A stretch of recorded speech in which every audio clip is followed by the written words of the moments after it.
Hi friends, welcome back to amazing world channel. ఇప్పుడు పర్ఫెక్ట్గా blouse హ్యాండ్స్ని మనం ఎలా కటింగ్ చేయాలనేది మీకు చూపిస్తున్నాను. ముందుగా మా ఛానల్ ఫస్ట్ టైం చూస్తున్నట్లయితే లైక్ చేయండి, షేర్ చేయండి, సబ్స్క్రైబ్ చేయండి. ఇప్పుడు ముందుగా 2 హ్యాండ్స్ కోసం 2 ఫోల్డింగ్స్ తీసుకొని ఇదే క్లాత్ని మిడిల్కి ఫోల్డింగ్ చేసుకోవాలి. నేను ఇదే హ్యాండ్స్కి నేను ఫ్రిల్స్ ఎలా పెట్టుకోవాలనేది మీకు చూపిస్తున్నాను. స్కిప్ చేయకుండా చూడండి. 2 హ్యాండ్స్ కోసం 2 ఫోల్డింగ్స్ తీసుకొని ఇదే క్లాత్ని మిడిల్కి ఈ విధంగా మనం ఫోల్డింగ్ చేసుకోవాలి. కింద ఎడ్జెస్ అనేవి స్ట్రైట్గా ఉండే విధంగా కట్ చేసుకోవాలి. ముందు మీకు ఎలాంటి డౌట్స్ ఉన్నా కామెంట్ సెక్షన్లో కామెంట్ తెలియచేయండి. కింద ఎడ్జెస్ని స్ట్రైట్గా తీసుకోవాలి. మా blouse cutting Telugu second channel అనేది ఇప్పుడు ఒకసారి చూసి లైక్ చేయండి, షేర్ చేయండి, సబ్స్క్రైబ్ చేయండి. ఇప్పుడు నార్మల్ బ్లౌజ్కి ఎప్పుడు కూడా కింద ఒక 1.5 ఇంచ్ అయితే మార్కింగ్ చేసుకోవాలి. ముందు ఒక 1 ఇంచ్ వరకు మిషన్ లైన్ స్టిచ్చింగ్ కోసం మార్కింగ్ చేసుకోవాలి. ఒక 1 ఇంచ్ వరకు హెమ్మింగ్ వర్క్ చేయడానికి మార్కింగ్ చేసుకోండి. ఇప్పుడు ఇక్కడి నుంచి మెజర్మెంట్ అనేది తీసుకోవాలి. మనకి హ్యాండ్ పొడవును బట్టి ఎంత అయితే కావాలనేది మీరు చూసుకొని మార్కింగ్ చేసుకోండి. నేనైతే నార్మల్గా ఒక 6 ఇంచ్ వరకు మార్కింగ్ అయితే చేస్తున్నాను. మనకి హాఫ్ హ్యాండ్స్ వరకు వస్తుంది. మీ సైజుని బట్టి హ్యాండ్ పొడవును బట్టి మార్కింగ్ చేసుకోండి. మనం ఫ్రిల్స్ వేస్తాం కాబట్టి మనకు సైజ్ వచ్చి 9 ఇంచెస్ వరకు వస్తుంది. అలాగే ఇప్పుడు షోల్డర్ దగ్గర మనం ఎలా తీసుకోవాలి మెజర్మెంట్ అనేది మీకు చూపిస్తాను. ఇప్పుడు మనకి షేప్ పర్ఫెక్ట్గా రావాలంటే ఎలా మార్కింగ్ చేయాలనేది మీకు మార్కింగ్ చేస్తాను. ఇప్పుడు సింపుల్ టిప్స్ మీకు చాలా ఈజీగా అర్థమవుతుంది. ఇప్పుడు మనకి హ్యాండ్ లూజ్ చూపిస్తున్నాను. ఇప్పుడు నార్మల్గా మనకి హ్యాండ్స్ వచ్చి 5 ఇంచెస్ మార్కింగ్ చేసుకున్నట్టయితే ఒక 2 ఇంచెస్ లేదా 1.5 ఇంచ్ అనేది మార్కింగ్ చేసుకోవచ్చు. ఎక్స్ట్రా అనేది లేదా 2 ఇంచెస్ మార్కింగ్ చేసుకోవచ్చు. అలాగే పైకి వచ్చేసరికి లూజ్ అనేది ఫుల్గా మార్కింగ్ చేస్తున్నాను. అలాగే మనం ఈ విధంగా క్రాస్గా తీసుకోవాలి. ఇప్పుడు షోల్డర్ దగ్గర నుంచి మనం స్ట్రైట్ తీసుకున్న దగ్గర నుంచి ఇప్పుడు షేప్ పర్ఫెక్ట్గా రావాలంటే ఎలా మార్కింగ్ చేయాలనేది మీకు చూపిస్తున్నాను. ఇప్పుడు 3 ఇంచెస్ మార్కింగ్ చేసుకోవచ్చు లేదా 2.5 ఇంచ్ అయినా మనం మార్కింగ్ చేసుకోవచ్చు. మనకి ఖర్చుకుంటుంది ఈ విధంగా మనం మార్కింగ్ చేసుకోవచ్చు. లేదా మనకి కిందకైనా పెట్టుకోవచ్చు. నార్మల్గా ప్రాబ్లం అయితే ఉండదు. ఇప్పుడు షోల్డర్ దగ్గర 1.5 ఇంచ్ అయితే స్ట్రైట్ తీసుకోవాలి. ఇక్కడి నుంచి లోత్ అనేది మార్కింగ్ చేసుకోవచ్చు. ఇప్పుడు ఇక్కడి నుంచి మార్కింగ్ చూపిస్తున్నాను. ఇప్పుడు ఈ విధంగా చంక భాగానికి ఈ మార్కింగ్ని డ్రా చేసుకోవాలి. అప్పుడు మన షేప్ అనేది చాలా పర్ఫెక్ట్గా వస్తుంది. కొత్తగా నేర్చుకునే వాళ్ళు కూడా ఈ విధంగా మార్కింగ్ చేసుకోండి.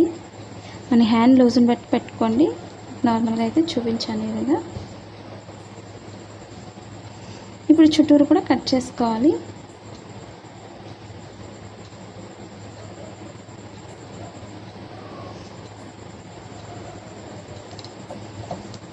మీకు ఎలాంటి డౌట్స్ ఉన్నా కామెంట్ సెక్షన్లో తెలియచేయండి.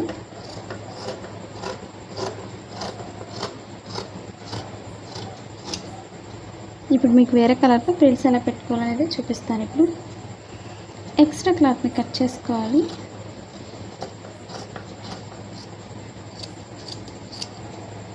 మనకి హ్యాండ్స్కి ఎప్పుడు కూడా ఇదిగా రావాలి. అలాగే మిడిల్ పాయింట్ అంటే ఫోల్డింగ్ చేసే దగ్గర కొంచెం కట్ చేసుకోవాలి. అంటే ఇక్కడ వరకు ఫోల్డింగ్ అని తెలియడం కోసం షోల్డర్ మిడిల్లో కూడా కొంచెం కట్ చేసుకోవాలి.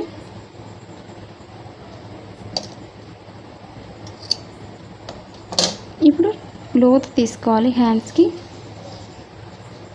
మనకి షేప్ అనేది పర్ఫెక్ట్గా ఎదురుగా వచ్చినట్లయితే మనకి బ్లౌజ్ హ్యాండ్స్ అనేది పర్ఫెక్ట్గా కుదురుతుంది. రైట్ సైడ్స్ రెండు కూడా లోపలికి వేసుకోండి. రాంగ్ సైడ్ అనేది పై భాగానికి వెనక భాగానికి వచ్చే విధంగా చూసుకోవాలి. ఇప్పుడు రాంగ్ సైడ్ ముందే డ్రా చేసుకోవాలి. ఇప్పుడు స్టిచ్చింగ్ పాయింట్ నుంచి లోత్ అనేది తీసుకోవాలి. మనకి లోత్ తీసుకోవడానికి ఉపయోగం ఏంటనేది మీకు చూపిస్తున్నాను.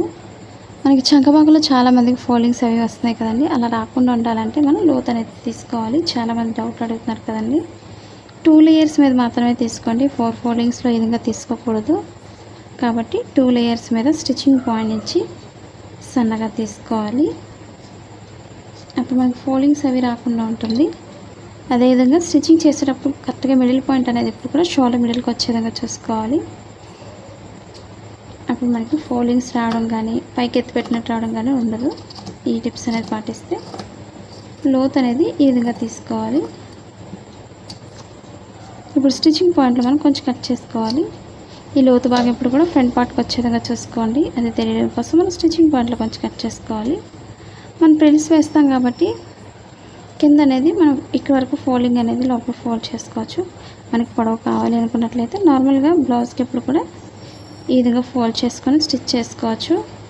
మనం ప్రిల్స్ వేస్తాం కాబట్టి కొంచెం ఖర్చు అనేది పైనుంచి పెట్టుకొని స్టిచ్ చేసుకోవచ్చు. ఇప్పుడు వేరే కలర్ మనం ఎలా యాడ్ చేసుకోవాలనేది మీకు చూపిస్తాను. ఇప్పుడు మనం ప్రిల్స్ పెట్టుకోవడానికి మనం లూజ్ అనేది ఎంతైనా తీసుకోవచ్చు. డబుల్ ఫోల్డింగ్ తీసుకోండి.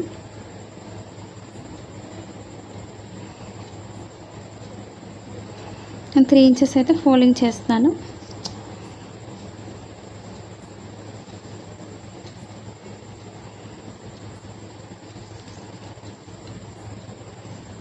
మనం డబుల్ ఫోల్డింగ్ చేస్తాం కాబట్టి 1.5 ఇంచ్ వస్తుంది. అలాగే ఒక 1 ఇంచ్ వచ్చి మనకి బ్లౌజ్ పొడవులో కలిసింది కాబట్టి కరెక్ట్గా 3 ఇంచెస్ అయితే సరిపోతుంది.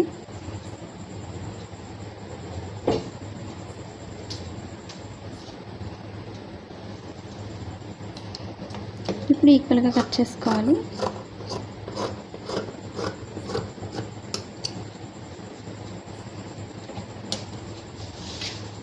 మీకు లాంగ్ డ్రెస్సెస్ అయితే లాస్ట్ వీడియోలో ఉన్నాయి, ఎందుకంటే చాలామంది అడుగుతున్నారు కదండి లాంగ్ డ్రెస్ కటింగ్ కావాలని. మీరు సబ్స్క్రైబ్ చేసినట్లయితే తప్పకుండా మీకు ఫస్ట్ నోటిఫికేషన్ వస్తుంది. ఇప్పుడు డబుల్ ఫోల్డింగ్ చేసుకోండి.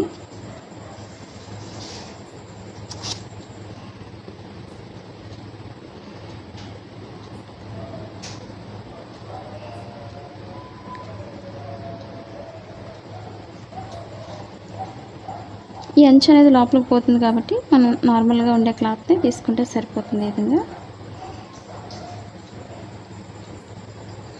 మీరు పొడవును బట్టి మెజర్మెంట్ అనేది తీసుకోండి. మరిన్ని వీడియోస్ కోసం ఫేస్బుక్ లింక్ అనేది కింద డిస్క్రిప్షన్లో ఉంది, ఫాలో అవ్వండి. ఇంట్రెస్ట్ ఉంటే వాళ్ళు తప్పకుండా.